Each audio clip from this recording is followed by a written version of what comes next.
बिस्मिल्लाहिर्रहमानिर्रहीम। अस्सलाम वालेकुम। आज रमजान का दूसरा दिन है और आज का सबक है रोजे की असल रूह और सब्र की अहमियत। याद रखें, पहले दिन हमने नियत की अहमियत और अपनी इस्लाह का अहद किया था और आज हम इस नियत को अमली शक्ल देंगे। आइए सबसे पहले तो मैं आपके साथ एक छोटी सी कहानी शेयर करता हूँ।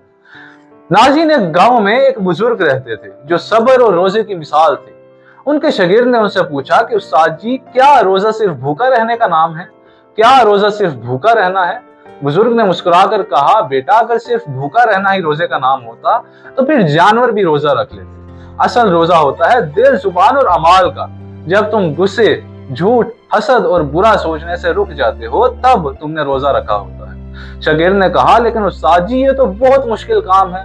तो बुजुर्ग ने जवाब दिया कि बेटा, रमजान का मकसद ये है कि तुम सब्र और बर्दाश्त सीखो ताकि तुम हर मुश्किल वक्त में अपने अल्लाह ताला पर भरोसा रखो, ताकि तुम हर मुश्किल में अल्लाह ताला का शुक्र अदा करो। यही रोजे की असल रूह है। नाज़रीन, आज हम भी इसी सबक को अपनाएंगे कि सिर्फ खाने पीने से रोजा नहीं बनता, बल्कि अपने दिल, जुबान और अमाल पर काबू पाकर अल्लाह के करीब जाएं। आज के दिन हम अहद करेंगे कि हम सब्र करेंगे और अल्लाह ताला पर हमेशा भरोसा रखेंगे। शुक्रिया।